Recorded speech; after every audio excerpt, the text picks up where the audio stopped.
신명기 5장 말씀입니다. 구약성경 269면입니다. 신명기 5장 16절 한 절 말씀이니 다 한 목소리로 함께 읽겠습니다. 너는 내 하나님 여호와께서 명령한 대로 내 부모를 공경하라. 그리하면 내 하나님 여호와가 내게 준 땅에서 내 생명이 길고 복을 누리리라. 아멘. 작년 2024년 결혼 건수와 출산율이 15년 만에 동시에 증가했습니다. 그 증가된 출산율이 0.75입니다. 출산율 0.75라는 말은 여성 한 명이 평생 동안 0.75명의 자녀를 낳는다는 뜻입니다. 잘 와닿지 않으실 텐데 제가 좀 더 쉽게 설명을 드리겠습니다. 여성 1000명이 평생 동안 자녀를 750명 낳는다는 뜻이고요. 그 말은 부모 세대보다 자녀 세대가 25% 감소된다는 뜻입니다. 좀 더 쉽게 말하면 50년마다 우리나라 인구의 25%가 감소되고요.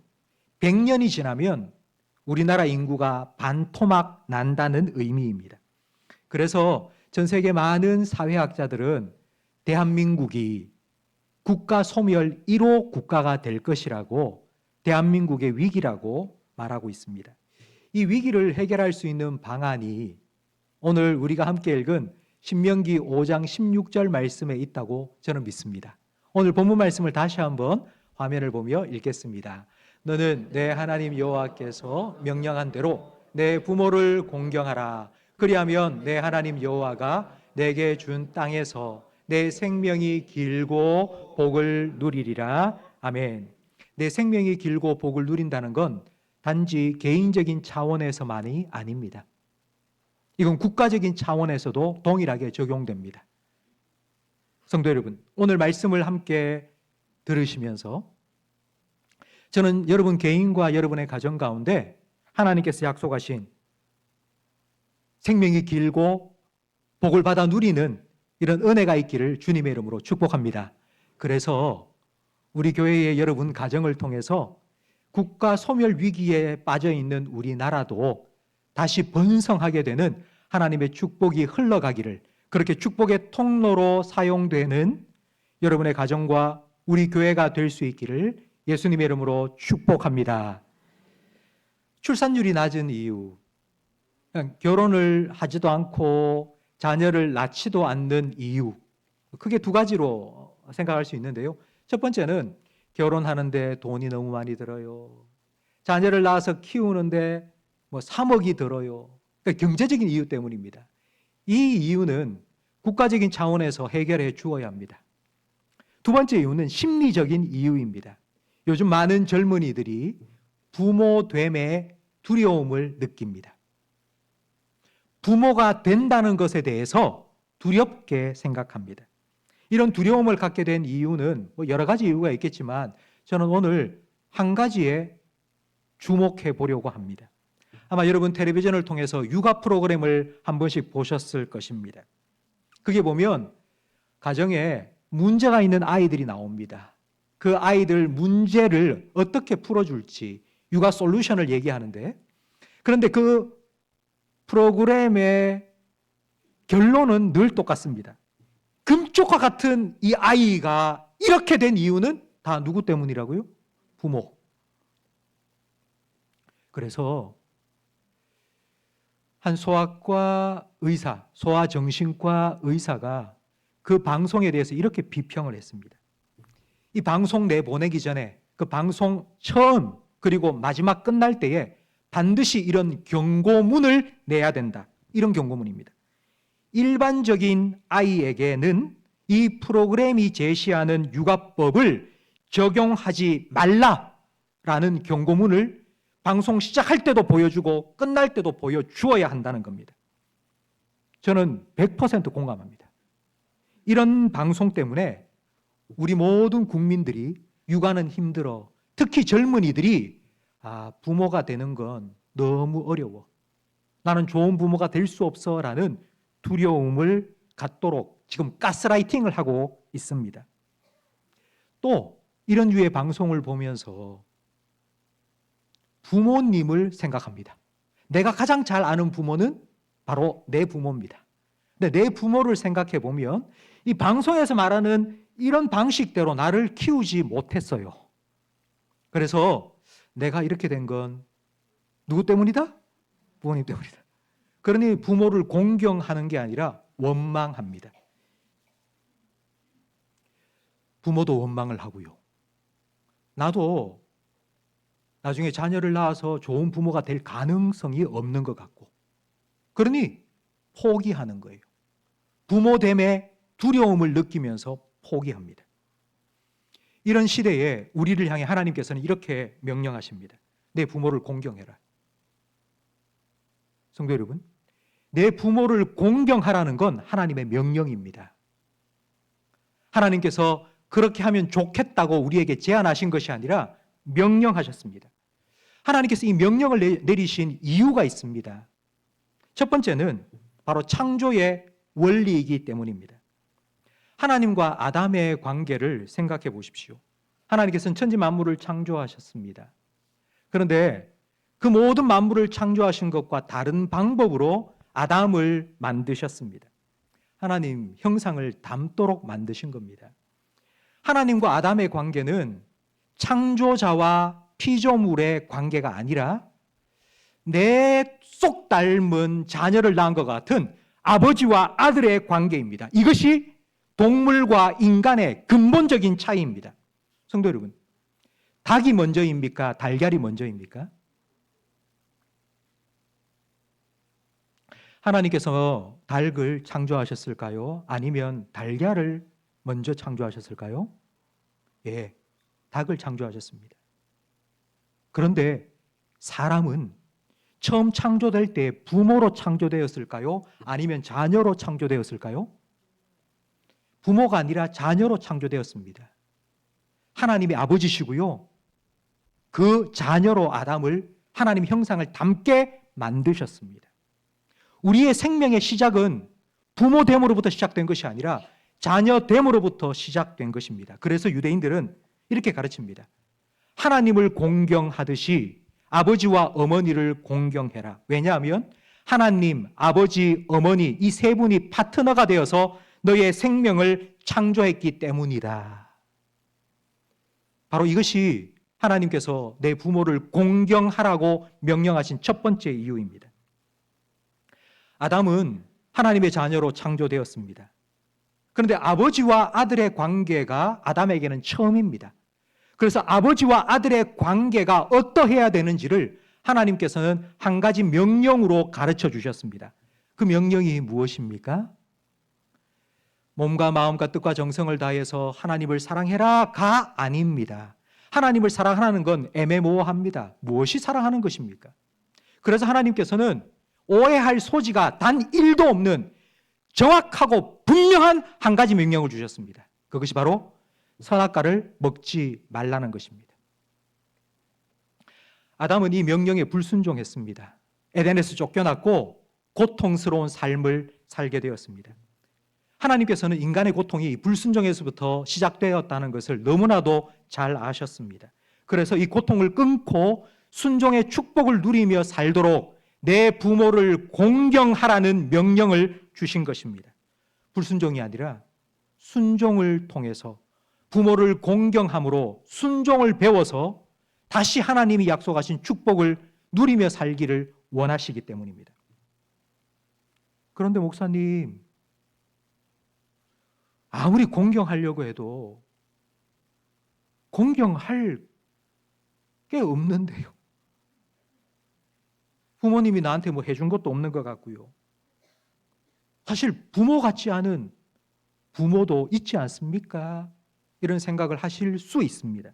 네, 맞습니다. 참 안타깝게도 부모의 나쁜 영향이 자녀에게 그대로 대물림되는 경우가 이 땅에 너무나도 많이 일어나고 있습니다.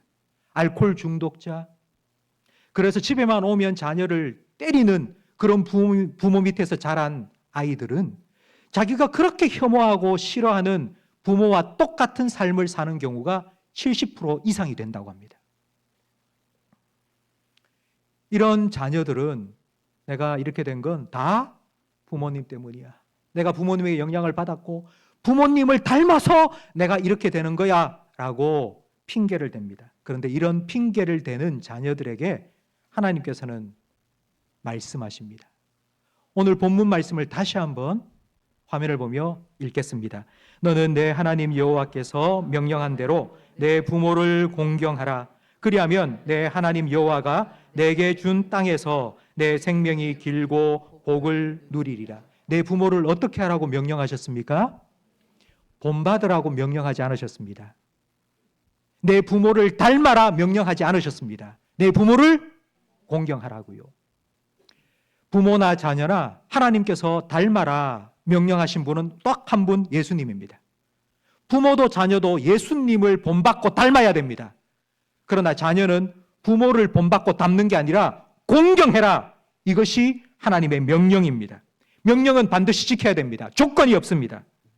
부모 같지 않은 부모 공경해야 됩니다. 내게 아무것도 안 해준 부모 공경해야 됩니다. 내게 줄 능력이 없는 부모 공경해야 됩니다. 그러면 하나님께서 복을 주시겠다고 약속하셨습니다. 명령을 지키는 건 당연한 것입니다.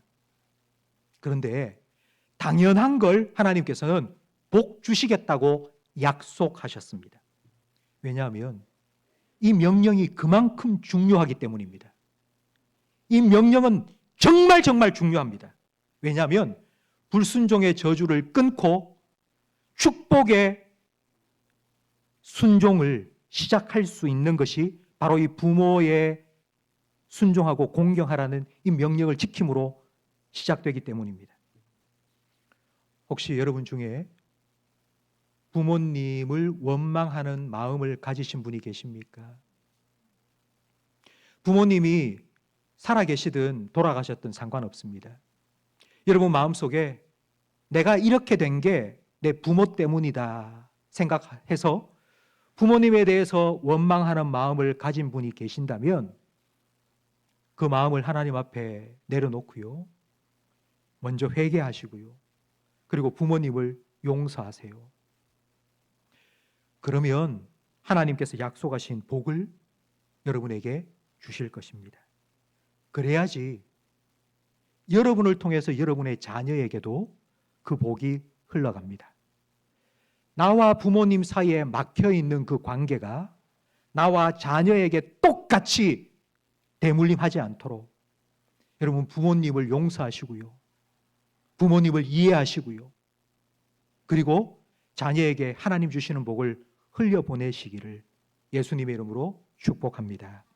그렇다면 과연 부모를 공경한다는 것이 구체적으로 어떤 의미인지를 우리는 알아야 합니다.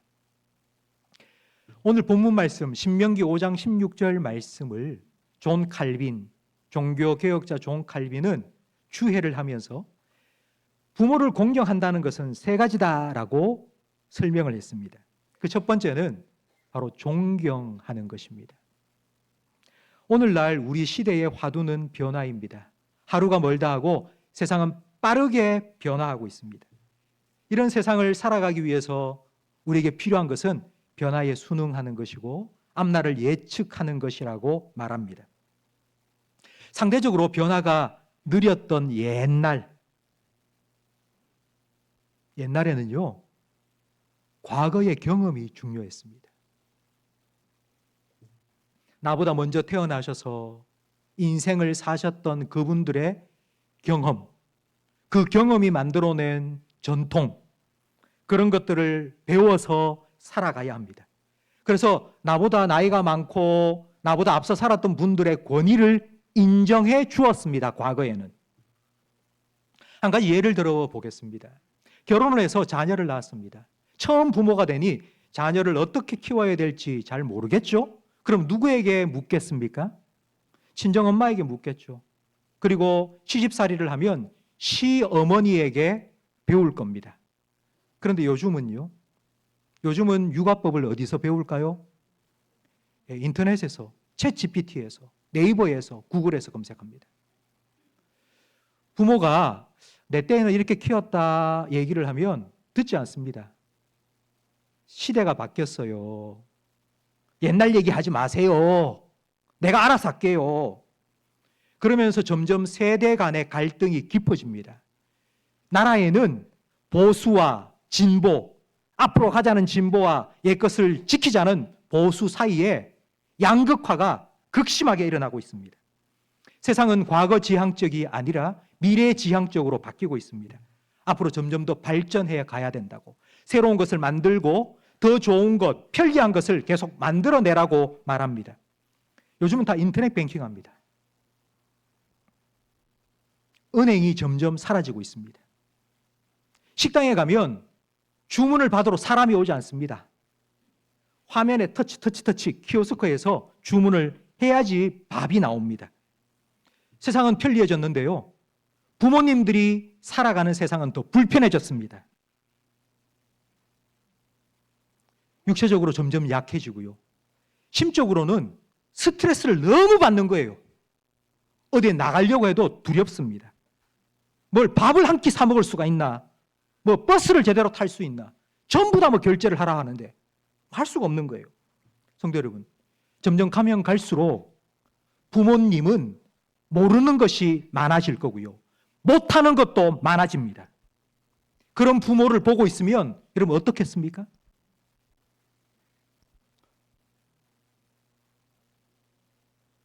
부모님이 실수를 하는 경우가 생기면 화내지 마세요. 부모님에게 왜 이렇게 하느냐고 따지지 마시고요. 대들지 마시고요. 부모님과 싸우지 마십시오. 이게 존경하는 것입니다. 부모님에게 아무리 좋은 것 많이 갖다 드려도 우리 말 한마디가 부모님에게 정말 대못처럼 박힐 수 있습니다. 저는 이런 생각을 한번 해봅니다. 여러분이 자녀를 키우면서 자녀를 대할 때 아이고 그래, 자녀를 이해해주고 자녀가 잘못해도 기다려주는 것에 반만이라도, 아니 반의 반만이라도 부모에게 대한다면 여러분 이것이 부모를 공경하는 것입니다. 존 칼빈은 부모를 공경하는 두 번째로 감사하라고 가르쳤습니다. 생명의 주관자는 하나님이십니다. 근데 그 생명을 하나님께서는 아버지와 어머니를 통해 우리에게 주셨습니다. 그렇기 때문에 우리가 이 땅을 살아가면서 할 수 있는, 저지를 수 있는 최고의 불효는 아버지와 어머니에게 이런 말을 하는 것입니다. 왜 나를 낳아가지고. 여러분 이건 최고의 불효일 뿐만 아니라 최고의 불신앙입니다. 칼빈은 살아있는 동안, 생명이 있는 동안 부모님에게 감사하라고 가르쳤습니다. 저는 이 말을 구체적으로 적용하는 한 가지를 여러분에게 말씀드리려고 합니다. 생일날 우리가 생일이면 꼭 먹어야 되는 음식 있죠? 미역국. 미역국은 누구에게 좋은 거죠? 그런데 왜 생일날 내가 먹습니까? 그렇죠. 그 미역국을 먹으면서 누구를 기억하도록? 그렇죠. 성도 여러분, 부모님의 생일날 부모님에게 잔치상을 차려주는 것만 하지 마시고요. 내 생일날 부모님에게 잔치상을 차려주세요. 부모님, 저를 낳아주셔서 감사하다고. 여러분 자녀들을 데리고, 여러분 부모님 생일, 내 생일날 여러분 자녀들을 데리고 여러분 부모님에게 잔치상을 차려드리는 것을 보면 여러분의 자녀도 여러분이 말하지 않아도 자기 생일날 아버지 어머니 저를 낳아주셔서 감사합니다. 그러면서 여러분에게 대접을 해줄 겁니다. 한 가지 더 감사해야 할 것은요. 부모님이 우리에게 잔소리를 많이 해준 것에 대해서 감사하셔야 됩니다. 정원을 예쁘게 키우기 위해서 꽃씨를 심었어요. 근데 예쁜 꽃이 많이 나면 좋겠는데 꽃이 나는 게 아니라 잡초가 막 나는 거예요. 어디서 이 잡초가 생겼을까요? 바람에 날아오는 거예요. 그러니 잡초가 막 자라기 시작하면 뽑아줘야 됩니다. 계속해서 뽑아줘야 됩니다. 잠언 22장 15절 말씀을 화면을 보며 함께 읽겠습니다.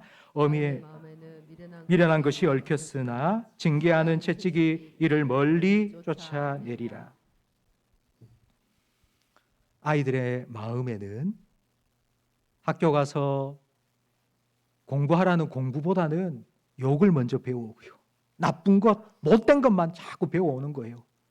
그럴 때마다 우리 부모님이 안 돼, 하지 마, 때로는 매를 들고 때로는 혼내고 그러면서 자꾸 잡초를 뽑아주는 겁니다.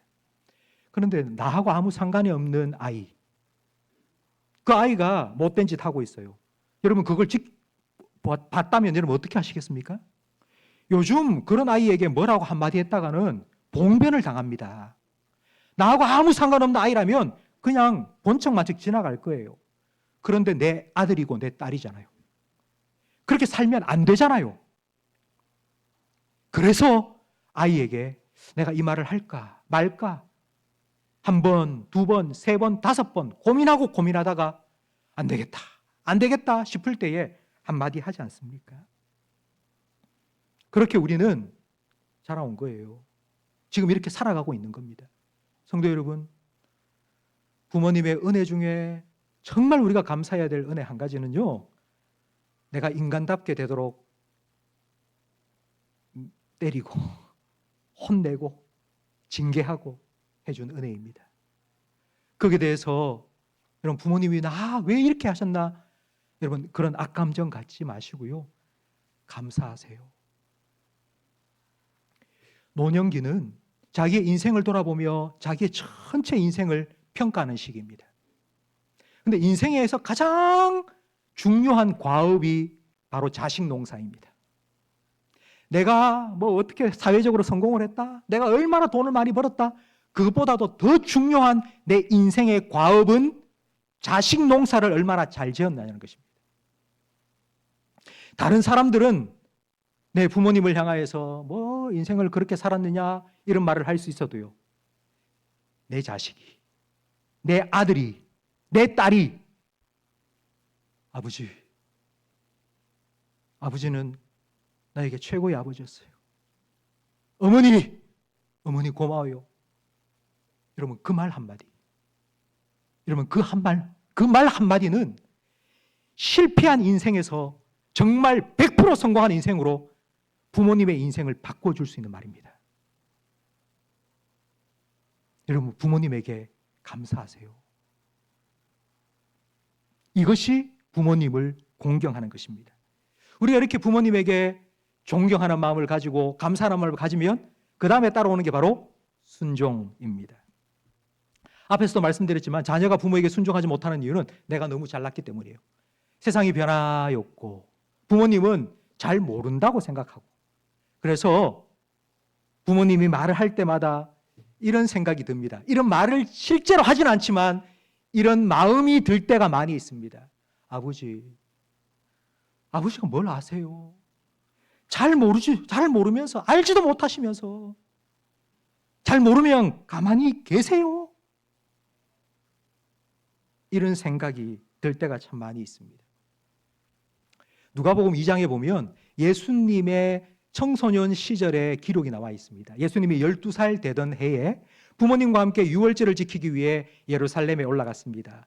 절기가 다 마치고 다시 고향으로 돌아오는 길에 예수님이 안 보이는 거예요.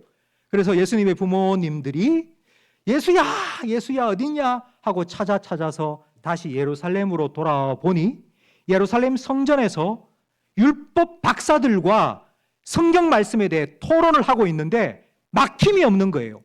12살 된 예수님도 하나님의 아들로서 성경의 모든 지혜를 다 가진 분이었습니다. 그런데 그 이야기의 결론이 무엇인지 누가복음 2장 51절 말씀을 함께 읽겠습니다. 예수께서 함께 내려가사 나사렛에 이르러 순종하여 받으시더라. 예수님이 모든 성경 지식을 다 알고 계신 12살 예수님이 목수인, 제대로 배우지도 못한 아버지 어머니에게 당신이 뭘 안다고? 모르면 가만히 있어요 라고 한 것이 아니라 순종하여 받들었다고요. 예수님을 주님이라고 믿는 성도 여러분, 예수님을 주님이라고 고백하시는 성도 여러분, 주 안에서 부모님을 공경하십시오. 주 안에서 부모에게 순종하십시오. 이것이 부모를 공경하는 것입니다. 이렇게 우리가 부모님에게 공경하는 마음으로 존중해드리고 감사하고 순종하면 하나님께서 우리에게 복 주시겠다고 약속하셨는데요. 이 땅에서 내 생명이 길 것이고 내가 주는 복을 누리며 될 것이라고 하나님 약속해 주셨는데요. 이 복을 실제로 누린 한 사람을 소개해 드리고 마치겠습니다. 우리 예레미야 35장 18절 말씀을 우리 화면을 보면서 함께 읽겠습니다. 예레미야가 레갑 사람의 가문에게 이르되 만군의 여호와 이스라엘의 하나님께서 이와 같이 말씀하시기를 너희가 너희 선조 요나답의 명령을 순종하여 그의 모든 규율을 지키며 그가 너희에게 명령한 것을 행하였도다. 아멘. 하나님께서 어느 날 예레미야에게 레갑 자손을 초대해서 잔치를 대접해라 명령하셨습니다. 예레미야가 레갑 사람들을 다 불러 모아서 잔치를 벌이며 그들에게 포도주를 따라주고 우리 같이 건배합시다. 근데 레갑 사람들이 포도주를 한 모금도 마시지 않는 거예요. 잔치에서. 그래서 물어봤습니다. 너 왜 포도주를 안 마셔? 잔치에 포도주는 빼놓을 수 없는 거잖아. 그러자 레갑 자손들이 하는 말이 우리 아버지의 아버지의 아버지의 아버지의 아버지의 아버지 250년 전에 우리 조상인 요나답은요 아합 시대에 살았던 사람입니다. 영적인 암흑기에 살면서 그래도 믿음을 지키기 위해서 자기 아들들에게 한 가지 명령을 내렸어요. 제발 술 먹지 마라, 술 취하지 마라. 술 취하면 또 실수하기 쉽고 우상 숭배할 수 있으니까 술 취하지 마라 그 명령을 내렸는데 250년 전에 자기 선조가 내린 그 명령을 지금까지도 지키고 있다는 거예요. 요즘 우리나라에는 인간 문화재가 단절되고 있습니다. 기술을 전수해 줘야 되는데 자기 아들도 아버지 이 구닥다리 기술 배워서 먹고 살지 못해요. 나 안 할래요. 자녀도 다 떠나버려요. 2대 3대 내려오던 인간 문화재가 이제 끊기는 그런 상황이에요. 그런데요 250년 강산이 25번 변하는 그 시간 동안 레갑 자손은 자기 선조의 선조의 선조가 명령한 그 명령을 지금까지도 지키고 있었던 거예요. 이 레갑 자손에 대해서 하나님께서 뭐라고 축복해 주셨는지 예레미야 35장 19절 말씀을 함께 읽겠습니다. 그러므로 만군의 여호와 이스라엘의 하나님께서 이와 같이 말씀하시니라. 레갑의 아들 요나답에게서 내 앞에 설 사람이 영원히 끊어지지 아니하리라 하시니라. 아멘. 내가 이 자손, 내가 이 집안, 내가 이 가문 책임지겠다. 영원히 내 앞에서 나를 예배하며 내가 약속한 복을 누리는 자손이 끊이지 아니하도록 내가 이 집안을 책임지겠다. 내가 이 집안에 복을 주겠다. 하나님께서 또 약속해 주셨습니다. 저는 오늘 설교를 시작하면서 국가 소멸 위기에 처한 이 저출산 문제를 해결하는 방법이 신명기 5장 16절 내 부모를 공경하라. 그러면 내가 복 주겠다. 네가 살아가는 이 땅에서 네 생명이 길 것이고 네가 복을 누리며 살게 될 것이다. 하나님 축복을 받는 것이라고 말씀을 드렸습니다. 그리고 실제로 하나님께서 그와 같은 복을 주신 레갑 자손에 대해서도 함께 살펴보았습니다. 성도 여러분, 저는 여러분이 이 하나님의 명령에 순종함으로 부모됨의 두려움을 느끼는 우리 자녀들에게 부모됨의 기쁨을 조금이라도 보여주고 맛보여줄 수 있는 여러분이 되시기를 주님의 이름으로 축원합니다.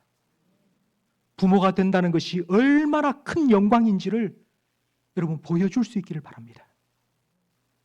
하나님께서는 감사로 예배를 드리는 자가 나를 영화롭게 한다고 말씀하셨습니다.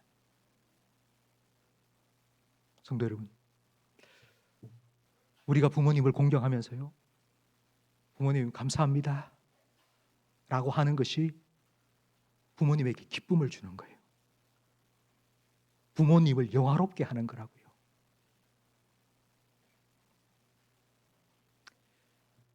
그래서 하나님께 약속하신 복을 우리 모든 성도들이 누리시고요, 그 복이 여러분을 통해서 여러분 가정 가운데, 자녀 가운데 흘러갈 수 있도록, 그래서 여러분 가정을 통해서 이 나라 가운데도 하나님의 축복이 흘러갈 수 있기를 예수님의 이름으로 축원합니다.